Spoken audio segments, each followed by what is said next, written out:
detrás de la iglesia de Fátima. Felices fiestas. Fin de espacio promocional y publicitario. La revista de opinión Democracia se transmite por XFM 92.5 en Quito y 89.7 en Riobamba. Democracia 920 AM y Democracia TV para todo el mundo.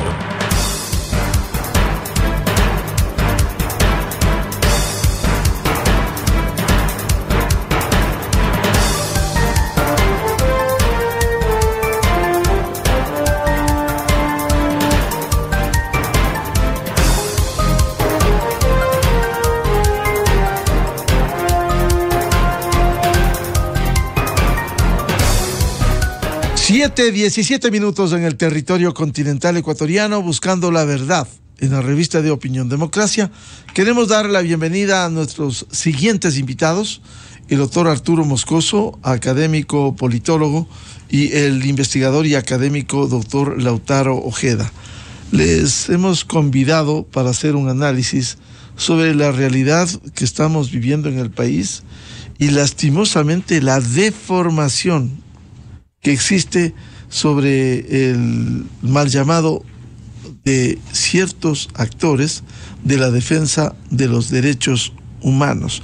Quiero empezar. Hace pocos minutos el ex asambleísta César Ron se refería precisamente a esto que ya se está invocando, la defensa de los derechos humanos de quienes abusan precisamente de los derechos humanos del resto.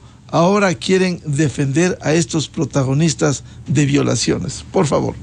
Ya van a salir a defender los derechos humanos de los delincuentes, de los presos, de los que arman las muertes y matanzas en las cárceles, porque también hay que decirlo, el gobierno se ha demorado. Y donde estos violentos que han asesinado dentro de las cárceles, donde han mutilado órganos, cortado cabezas y pateado las cabezas de muchos reos como pelota de fútbol. Entonces, ¿dónde están pues los derechos humanos? Ahí sí no aparecen los derechos humanos. ¿Y dónde están pues los derechos humanos de los 18 millones de ecuatorianos? ¿Dónde están los derechos humanos de los policías asesinados cobardemente?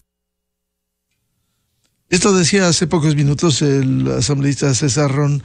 Doctor Arturo Moscoso, este manoseo de la defensa de los derechos humanos en una situación en la que la gran mayoría sufre esta vejación, estos atentados contra la vida, y ya hay políticos especialmente que hablan de la defensa de los derechos humanos de víctimas y delincuentes, cuando nadie se preocupa en la otra orilla de los policías, de los militares, de lo que está sucediendo, y han caído en el cumplimiento de su deber.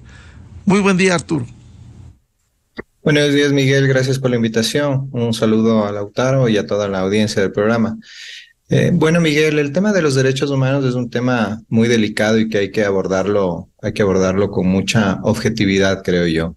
Si bien en estos momentos la población ecuatoriana está realmente bajo un ataque de la delincuencia, no debemos olvidar que los derechos humanos nos protegen a todos, seamos quienes seamos y hagamos lo que hagamos, delincuentes o no delincuentes.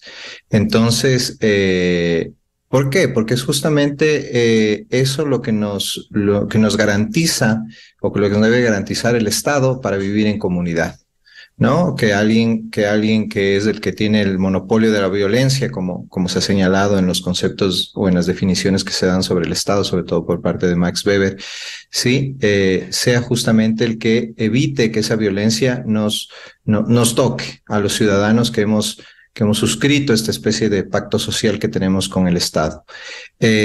Cuando eso no sucede, pues hay una falla evidente del Estado en brindarnos protección, por un lado, y en hacer que se cumplan los derechos humanos por el otro. Ahora bien, cuando nosotros hablamos de la protección de derechos humanos, Miguel, hablamos de la defensa de los derechos humanos frente a los abusos del Estado. Cuando el que comete estos abusos es un particular o un tercero, estamos hablando del cometimiento de delitos. Entonces creo que hay que diferenciar ahí el tema, ¿no? En efecto, como dije al principio, hay una escalada creciente de violencia en el Ecuador. Nuestra seguridad está siendo afectada y el Estado tiene que tomar medidas en ese sentido, medidas drásticas que permitan que nos protejan que nos permita protegernos de este ataque y de esta escalada de violencia. Pero también tiene que garantizar los derechos humanos de todos, seamos quienes seamos. Y aquí valga hacer una analogía, Miguel, con relación a qué es lo que sucede cuando los derechos humanos de supuestos delincuentes, como decía César Ron en esta intervención anterior, no están protegidos o no deberían estar protegidos. Claro que deben estar protegidos, porque imagínese usted que entre esas personas no hubiera delincuentes, o alguien está injustamente, sobre todo en un país como el Ecuador, en el que el debido proceso siempre está en entredicho, alguien que esté injustamente condenado a una pena, y que por ser delincuente pues simplemente se piense que no debe tener o no deben respetársele sus derechos, ¿no?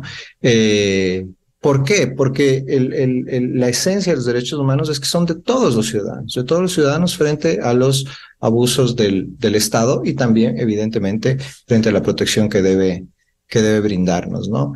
Entonces, suena bien este discurso de que ¿dónde están los derechos humanos de los policías? ¿Dónde están los derechos humanos de los militares? ¿Dónde están los derechos humanos de nosotros, los ecuatorianos? Por supuesto que tienen que ser protegidos, por supuesto que tienen que ser defendidos por un Estado que sea eficiente, que aplique la ley conforme la necesidad de cada situación.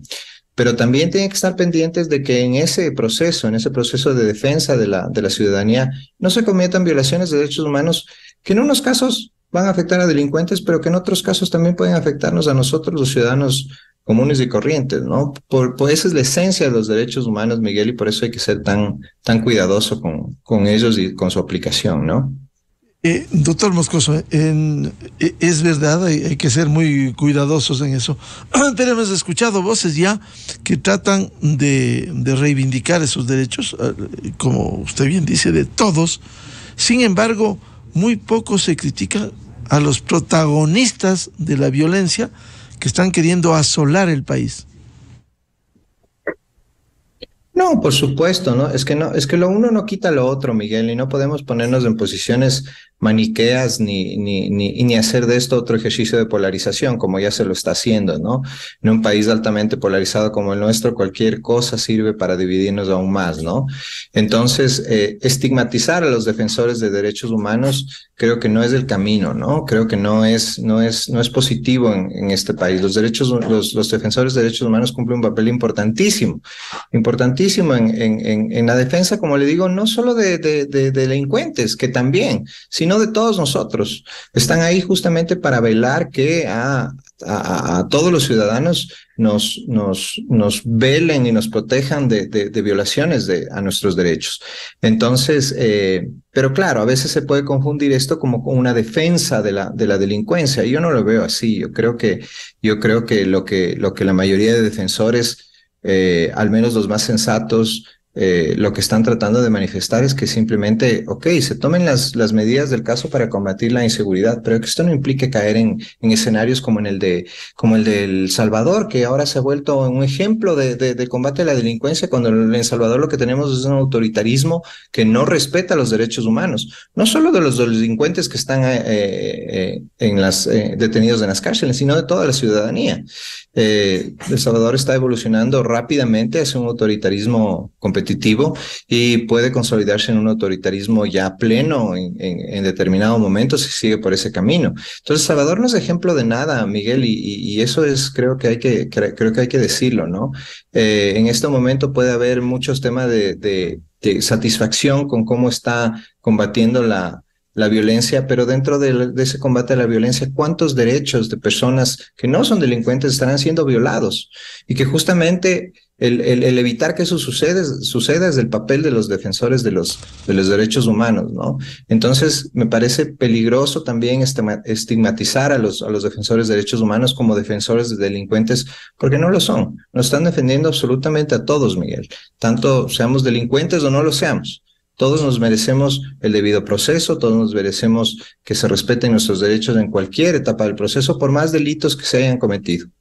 Claro, más allá de la tarea que cumplen los defensores de los derechos humanos, me refería, doctor Moscoso, a quienes precisamente desde un andarivel político están invocando los derechos humanos de unos y no de la gran mayoría de ecuatorianos desde el ámbito político, porque los defensores de los derechos humanos están en su papel y está bien. Además, esto consagran los derechos universales, la propia Constitución, pero los políticos que se llenan la boca de la defensa de los derechos humanos de unos y no de la gran mayoría de ecuatorianos que están sufriendo este embate de la violencia. Claro, por supuesto. Aquí hay una utilización política de lo que está sucediendo, eso es evidente, ¿no? Sobre todo por parte de quienes son los grandes causantes de lo que estamos viendo ahora, que es el correísmo y sus 10 años de permisividad absoluta con la delincuencia y con el narcotráfico, ¿no? Y claro, ahora pues obviamente aprovechan esta situación pues para tratar de pescar al río revuelto y lograr obtener réditos políticos, ¿no? Y claro, frente a eso, pues, el hacerle el juego a ciertos discursos polarizantes y desestabilizadores a fin de que justamente el gobierno sea el que salga más afectado, ¿no? Entonces, obviamente hay una utilización política de este discurso y una utilización política realmente vergonzosa y desfachatada, ¿no? E incluso ya vimos ahí desde el ático cómo hasta en un tuit se autoacusaba de los delitos que se cometieron en su gobierno, ¿no? Haciendo link a un reportaje que estaba descontextualizado históricamente y que justamente pertenecía a la época en que fuera un gobierno, ¿no?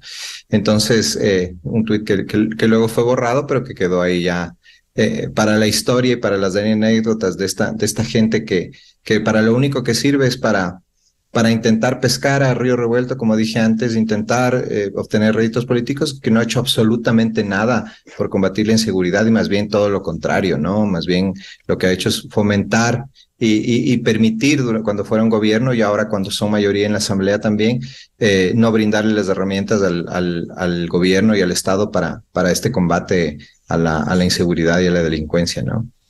Bienvenido al doctor Lautaro Ojeda, investigador y académico. ¿Cómo ve esta situación que estamos viviendo de violencia, del crimen organizado, la delincuencia, vinculado con el narcotráfico y estos llamados a la defensa de los derechos humanos, que si bien se distorsiona el papel, que debiera ser el principio, como decía el doctor Arturo Moscoso, la defensa de todos de los derechos humanos, pero hay políticos que se llenan la boca para invocar la defensa de los derechos humanos de unos y no de la gran mayoría de ecuatorianos. Buen día, Lautaro.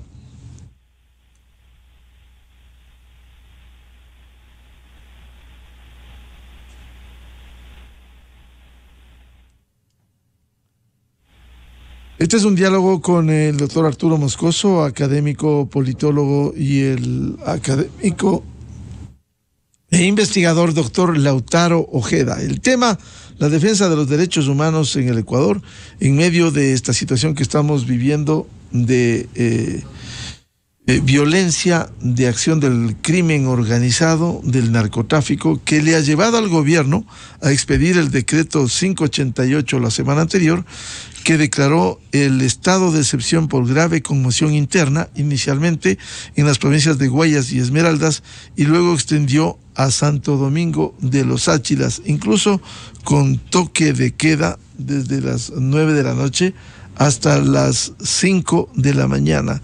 Sin embargo, de ello han continuado acciones que ha cobrado la vida de ecuatorianos y esta confrontación al interior de las cárceles. Doctor Arturo Moscoso, mientras retomamos con Lautaro Ojeda,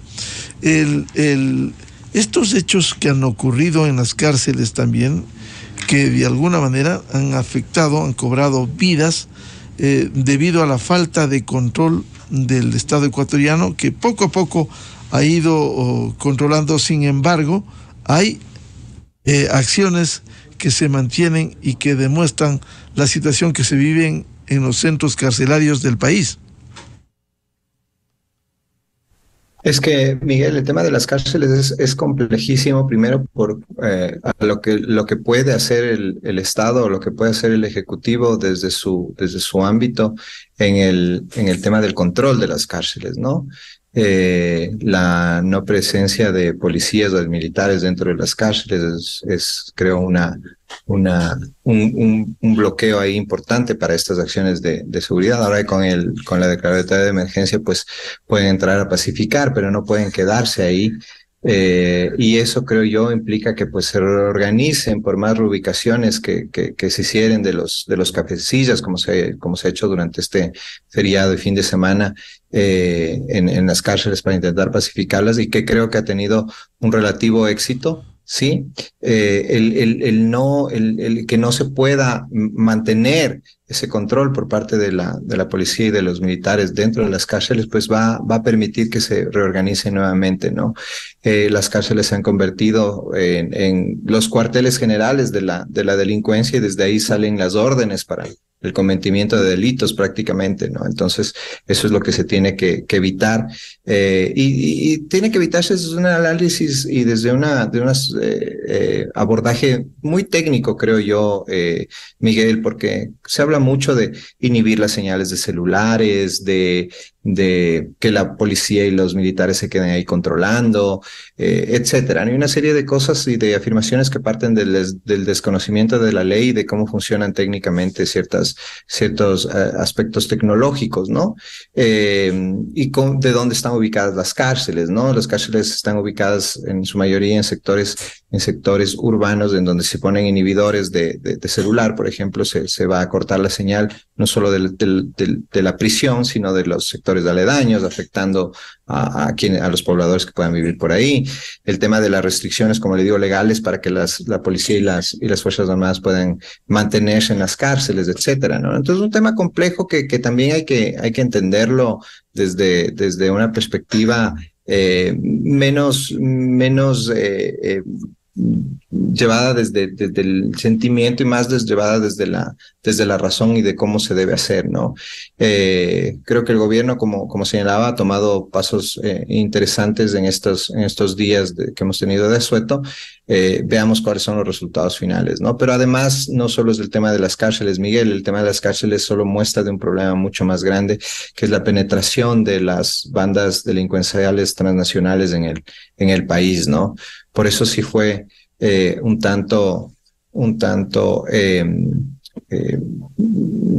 sentimiento de defraudación o de que se ha quedado corta, sobre todo la Corte Constitucional, con relación a la posibilidad de que las Fuerzas Armadas pudieran ingresar también a intentar mantener el orden público, ¿no? Frente a esta guerra transnacional cuyos efectos estamos viendo ahora. Creo que ahí la Corte no actuó en consecuencia, lamentablemente. Me parece a mí que los fallos de los jueces de mayoría, que el fallo de los jueces de minoría, de Carmen Corral y de Enrique Herrería, eran mucho más sólidos en ese aspecto.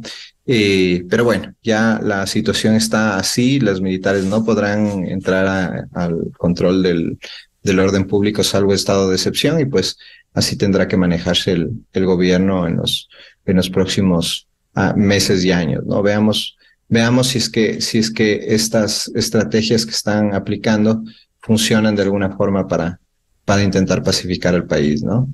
Doctor Lautaro Ojeda, frente a este ambiente de indefensión de la mayoría de ecuatorianos, hemos hablado sobre el tema de la defensa de los derechos humanos, que es un principio universal. Sin embargo, vemos que en el andarivel político están invocando eso y no en defensa de la mayoría de ecuatorianos. Buen día, doctor Ojeda. Muy buenos días.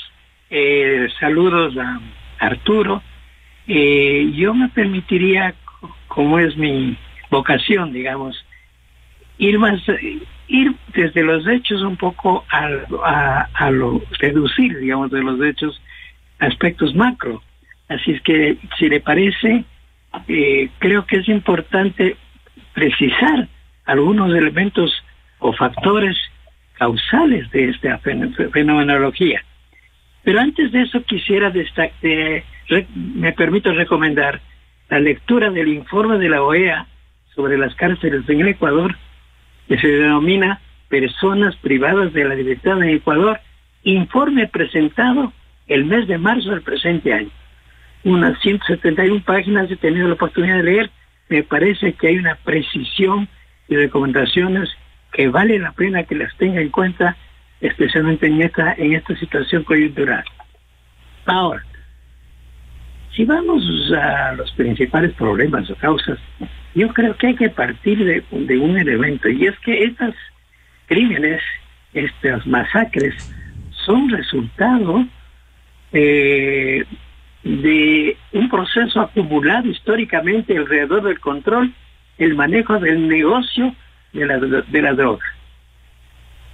Creo que la realidad muestra que buena parte de las cárceles son utilizadas como centros de poder y operación de organizaciones y bandas de mafias criminales, en el que se disputan, ciertas mafias, se disputan territorios, rutas de distribución, comercialización, relaciones con los mercados internos y externos. Yo diría que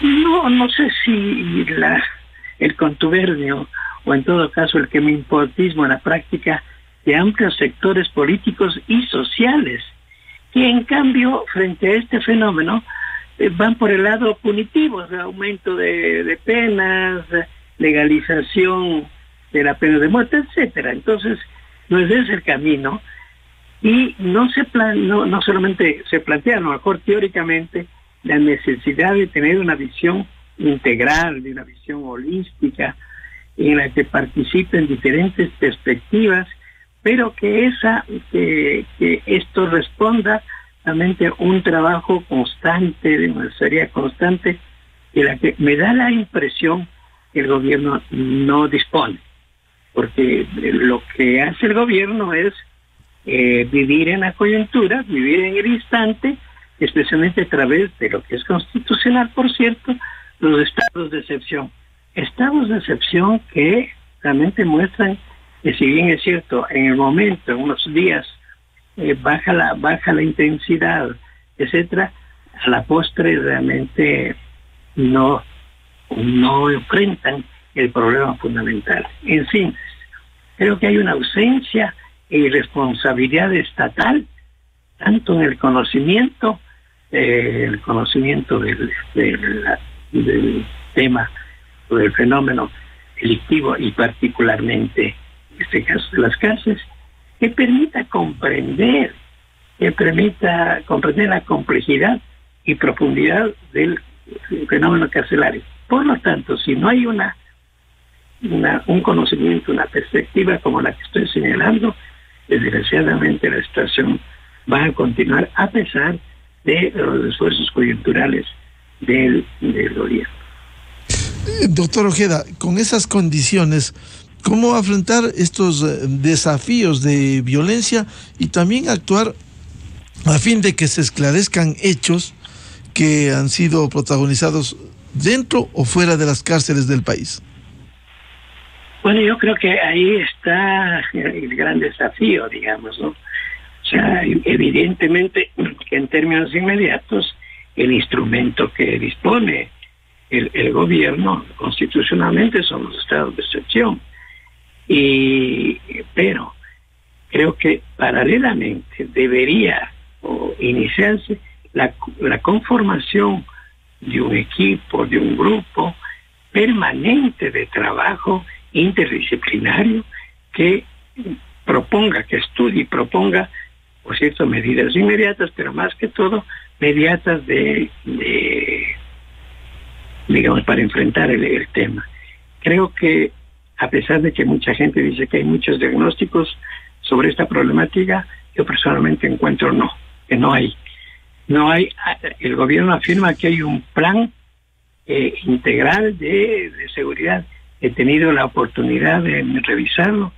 Realmente tiene cosas importantes, pero de ahí no se deducen estrategias, medidas y aspectos operativos que son fundamentales. Y además, una priorización en términos del gasto. Es decir, yo creo que la tecnología, creo que el equipamiento es importante, y el conocimiento. si usted revisa los recursos que disponen las instituciones que tienen que ver con esta problemática, usted encuentra que eso es secundario. Entonces, ¿cómo usted puede plantear medidas, planes y demás si no tiene un conocimiento suficiente, profundo, que permita enfrentar ese asunto? Yo realmente creo que un cambio fundamental tiene que ir por ese lado.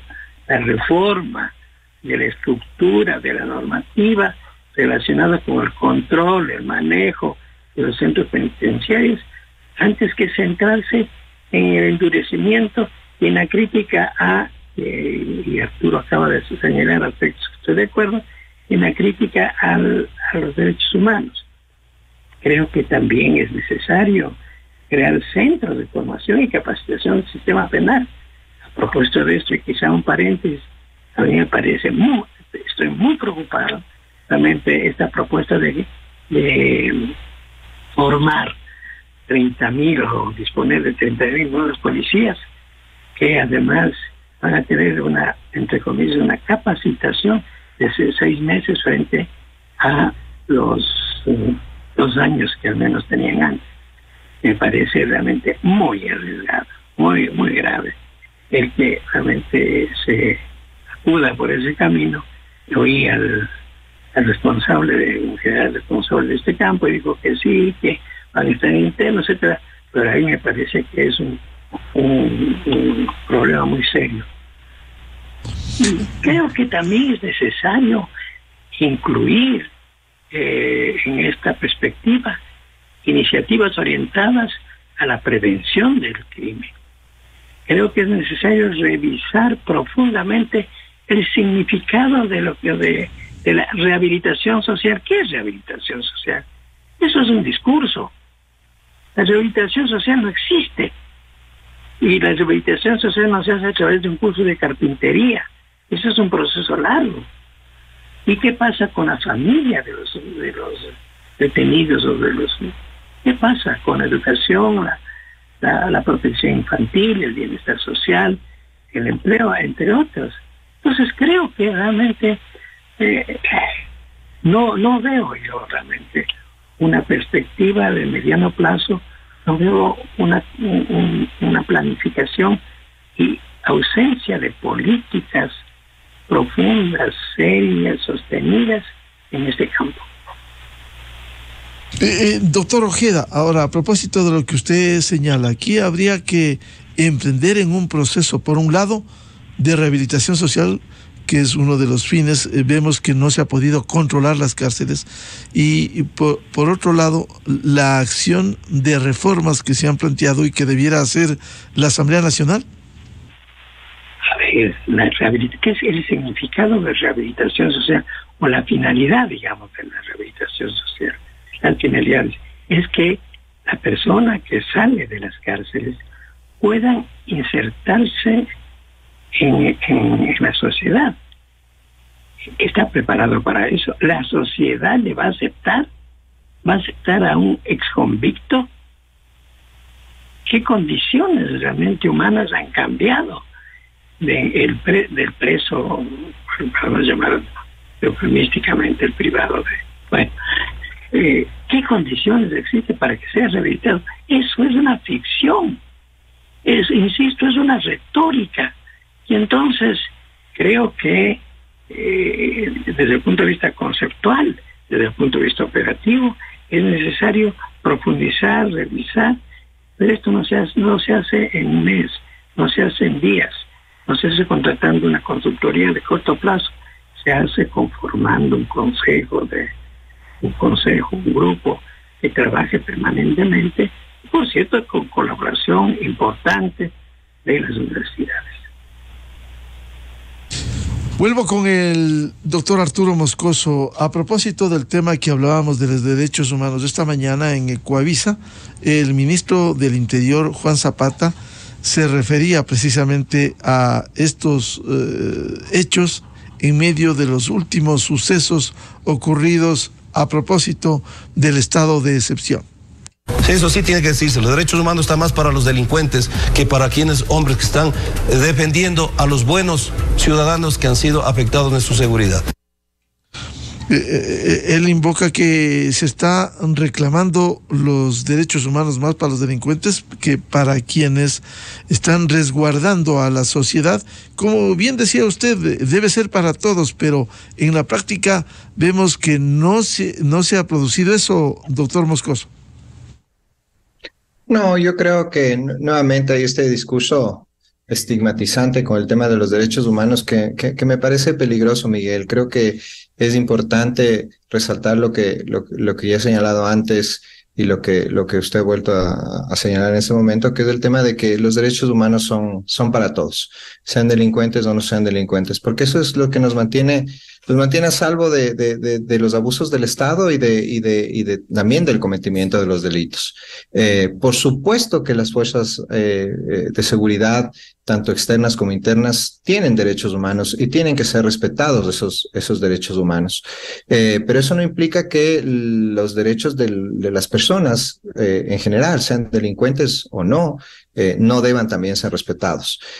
Imagínense que en este tema, que en esta combate a la delincuencia, también personas inocentes que no hayan cometido delitos sean detenidas y acusadas del cometimiento de los mismos y se violen sus derechos. Imagínense que sea un familiar, un amigo, un conocido, y que en este discurso de que los derechos humanos de los delincuentes tienen que o se ponen en entredicho, pues estas personas salen afectadas, ¿no? Creo que hay que ser muy cuidadosos con eso, ¿no?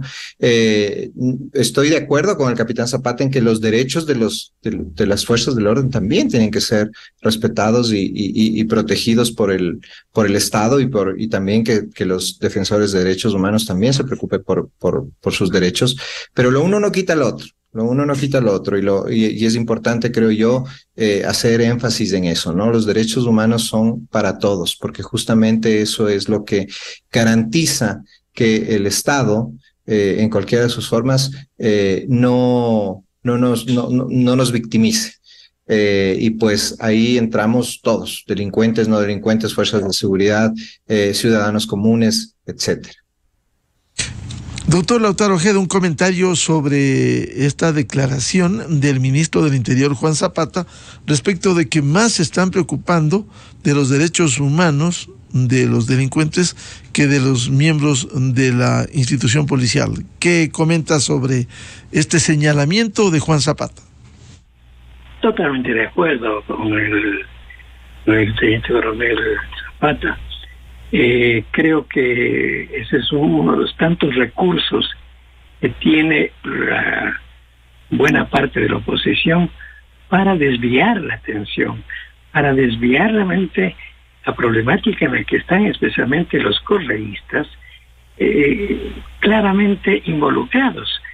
A propósito del último descubrimiento que es en base de una información entregada por el presidente de la Comisión de Fiscalización respecto de todos los negocios en Petroecuador y cómo estos están involucrados. Realmente, a pesar de que el señor Correa diga que no lo conocía, involucrados plenamente de eso. O sea, hay una revelación de actos monstruosos. Entonces hay que desviar la atención, hay que desviar y hay que culpabilizar realmente al gobierno de esta situación, culpabilizar, cuando realmente hay una clara responsabilidad, no el origen, porque el origen de esa problemática tiene décadas realmente, sino responsabilidad del papel que jugaron. Entonces están tratando de distraer a la población con discursos, para eso tienen todos los medios tecnológicos para hacerlo. Entonces creo que estoy de acuerdo con lo que se ha señalado, en el sentido que los derechos humanos son para todos. Es un principio esencial del respeto de la calidad humana. Eso en cuanto a los derechos humanos. Ahora yo sigo con un poco la preocupación de los temas y los obstáculos realmente que están alrededor de la viabilidad de una planificación y un conocimiento suficiente realmente del tema. Hay que recordar, por ejemplo, que el tema del uso exclusivo de prisión preventiva, que la mayoría de los presos no tienen condena firme. En otras palabras, diría que se encuentran dentro del proceso judicial por no haberse demostrado realmente su culpabilidad. Las mafias realmente, además, con esto de los traslados, las mafias aprovechan, o han aprovechado en todo caso, no sé si en el último caso, de los traslados o movimientos de presos para enviar, expandir o retomar el control de otras cárceles. Es un mecanismo, los traslados es un mecanismo realmente de que utiliza muy bien las mafias y los grupos criminales. Una cosa que hay que destacar también, aunque a lo mejor sea esto una enumeración muy sucinta, la creación de mega cárceles fue realizada en la época de señor Correa. Es un problema muy grave, a pesar de las recomendaciones que existían de los organismos internacionales de que no, respecto de que no es viable, no son operativas estas megacárceles, y ahí tenemos realmente el problema de manejo, la imposibilidad de manejo y de control. Entonces creo que además hay que tener muy en cuenta el tema tan manido pero tan profundo que es el tema de la impunidad y el papel, por cierto, de no todo el sistema judicial, pero buena parte de sus funcionarios juegan realmente un papel muy grave en ese sentido. En síntesis, creo que hay obstáculos legales y administrativos que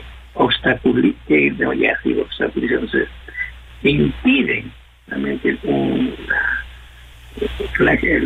la construcción de una propuesta, una política y planes integrales, yo diría holísticos.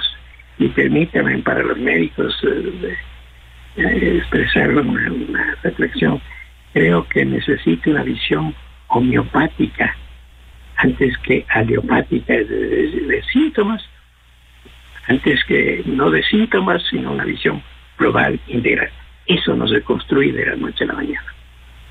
Doctor Arturo Moscoso, a propósito de lo que decía Lautaro Ojeda, quizás se está buscando este momento para invocar los derechos humanos de sucesos políticos y judiciales como este apresamiento y la colaboración eficaz que está dando en Estados Unidos Nielsen Arias, este poderoso gerente de comercio internacional en el gobierno de Correa, que justamente cuando comienza a cantar, a colaborar, vienen estos hechos, adelanto de elecciones, los sucesos en las cárceles, la violencia en el país.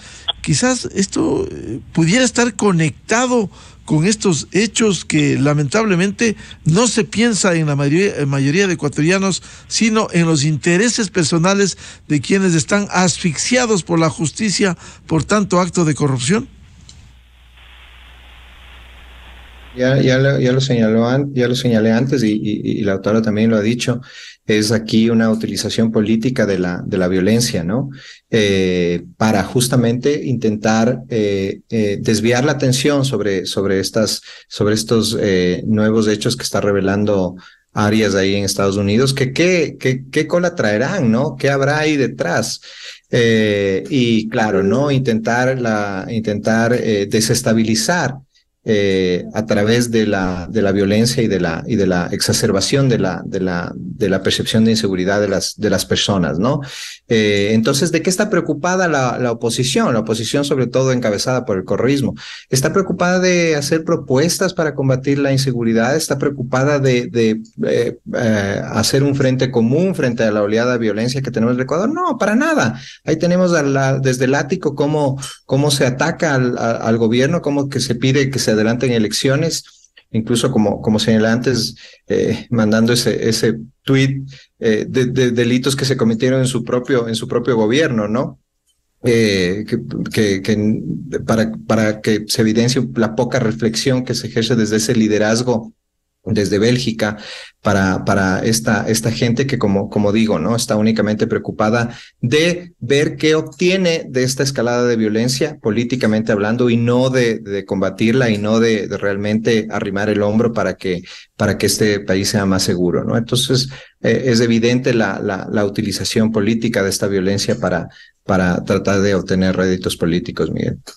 Lo grave, doctor Arturo Moscoso, es que este planteamiento que hacen quienes están apretados por la justicia, especialmente americana, que haya otros sectores políticos en la Asamblea Nacional que intenten hacer el juego a quienes están perseguidos por la justicia y que busquen este adelanto de elecciones, estas acciones que protagonizan el caos y la incertidumbre con la violencia de por medio en el Ecuador.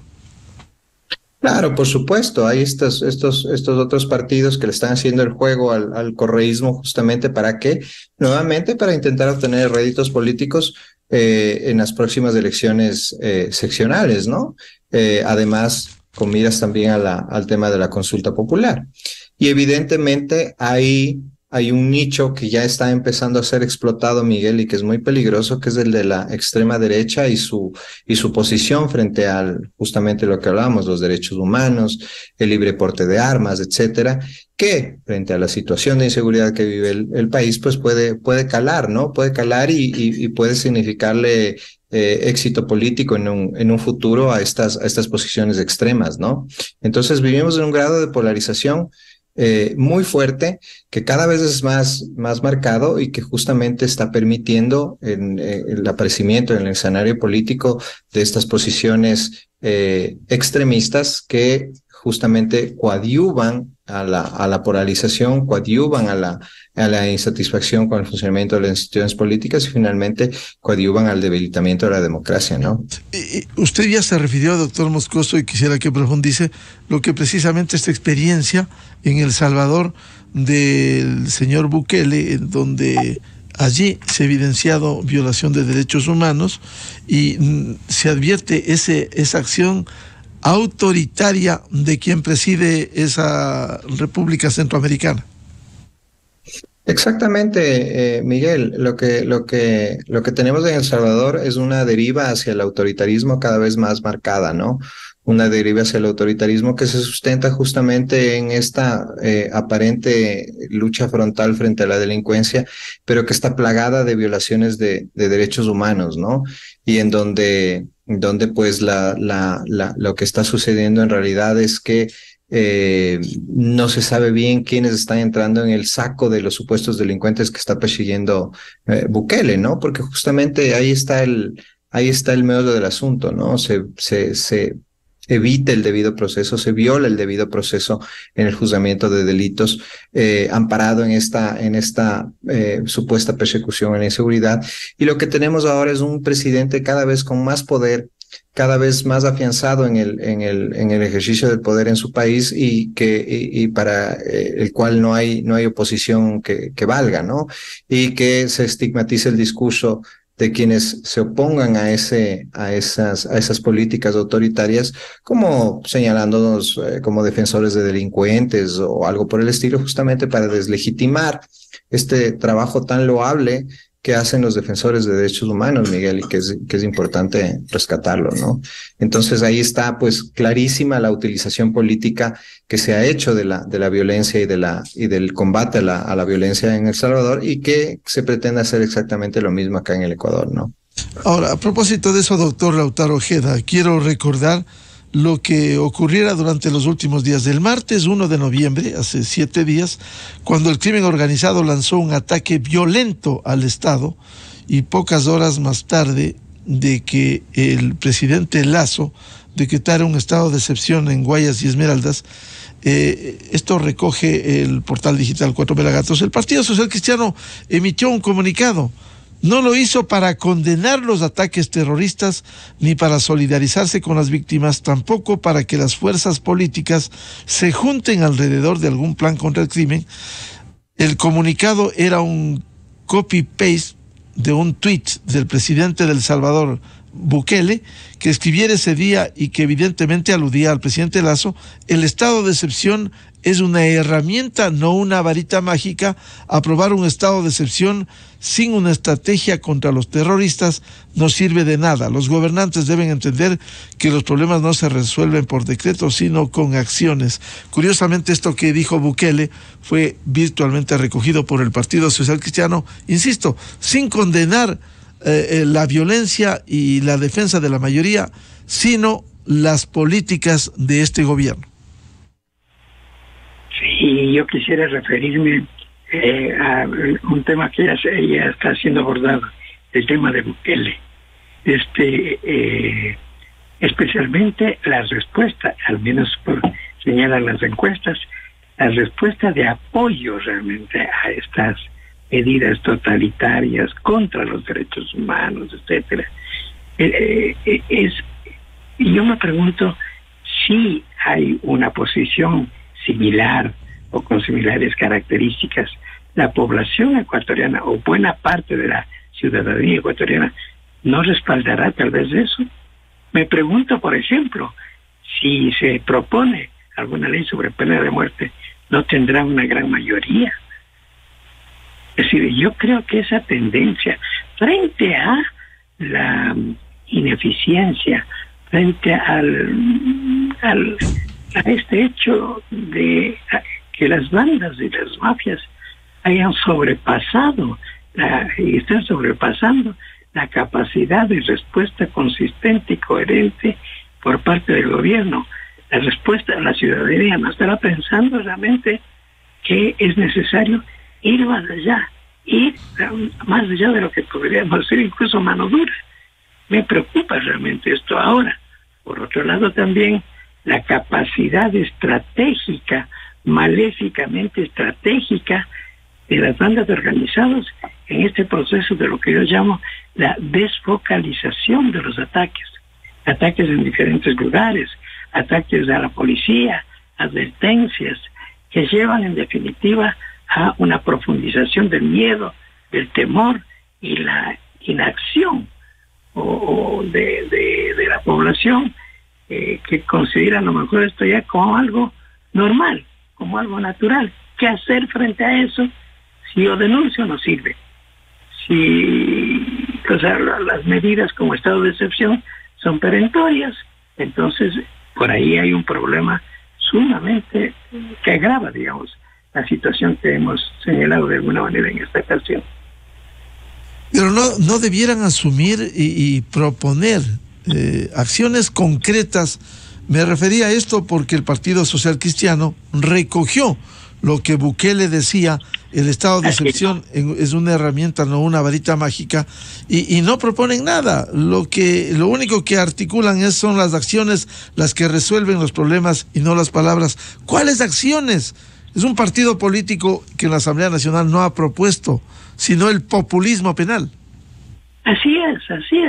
Esa es la línea preponderante, realmente.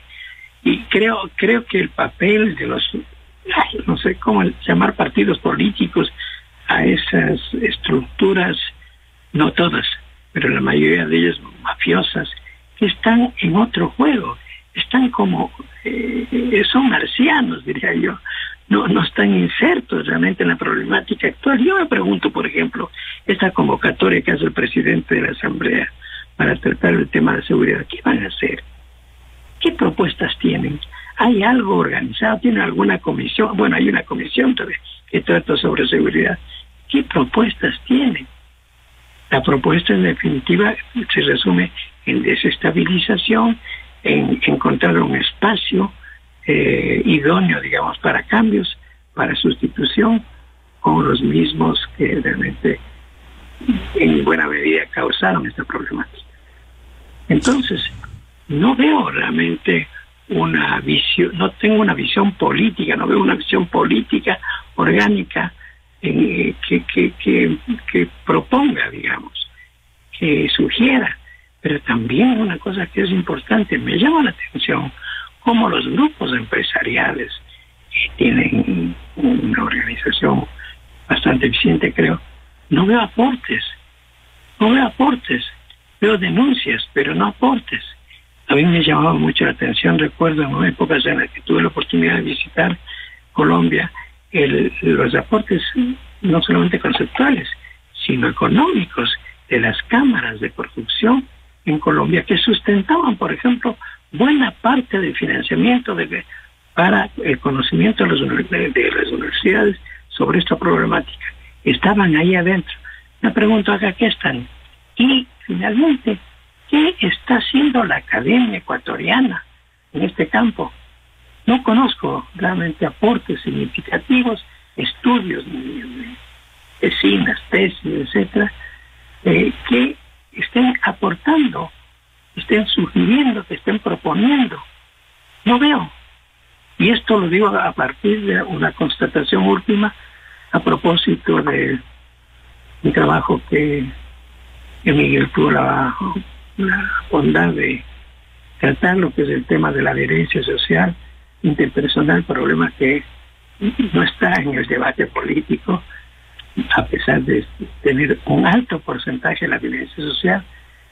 Se habla de más del 40%, un alto porcentaje de el origen de los homicidios. Ese tema está fuera, porque está presente es un bombardeo dramático, sangriento, espectacular, morboso, realmente, de esta problemática.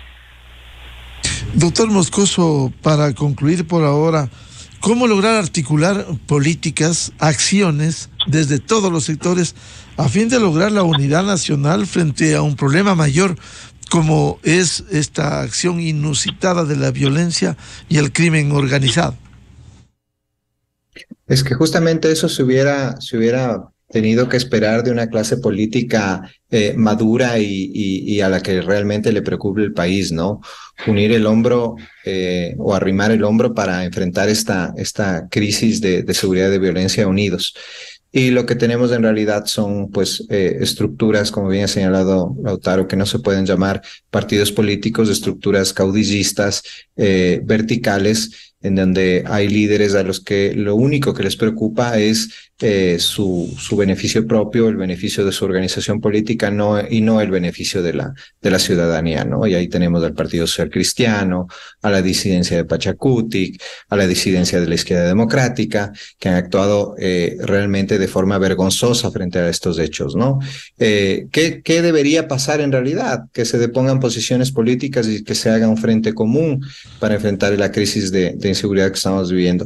Pero con los políticos que tenemos, empezando desde Rafael Correa y su organización política y luego el resto de partidos que he nombrado, pues eso no es posible, lamentablemente, Miguel, y creo que el Ejecutivo, el gobierno en esto tendrá que actuar solo, porque el resto de partidos políticos no les interesa el bien común, y ha quedado clarísimo en esta crisis. Les interesa ver cómo, o por un lado, desestabilizan o cómo obtienen apoyo político para las próximas elecciones.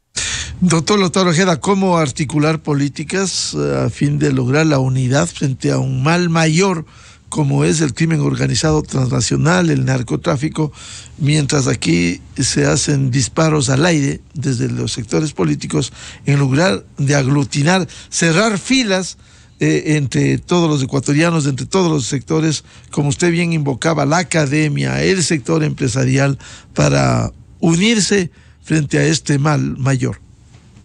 Yo insisto en que es necesario, frente a esta situación tan dramática, esta hecatombe, es necesario tener un conocimiento profundo.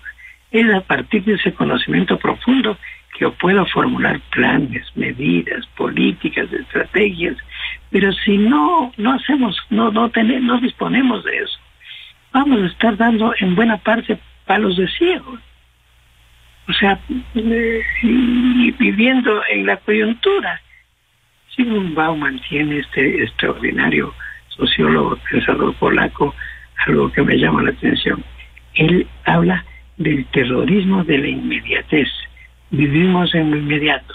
Vivimos en cuántos muertos este día, cuántos decapitados, y desgraciadamente algunos medios, no todos, algunos medios son funcionales a esto. Entonces, esta fenomenología delictiva entonces nos inundan, nos atosigan de esta situación tan dramáticamente criminal.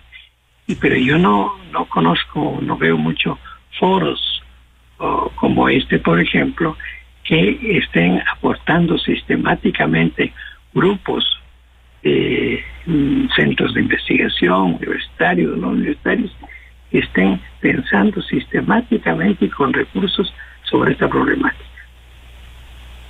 Bien, muchas gracias por el aporte a este análisis. Hemos empezado con el tema de derechos humanos para luego abordar esta realidad de violencia que estamos viviendo en el Ecuador y la necesidad de unificar esfuerzos, acciones, todos los sectores frente a este mal, lo que no tiene eco en el sector político, en el sector legislativo, que hoy se preparan para una sesión para seguir buscando la desestabilización. Muchas gracias al doctor Arturo Moscoso y al doctor Lautaro Ojeda por atender a la revista de Opinión Democracia. Muy buen día.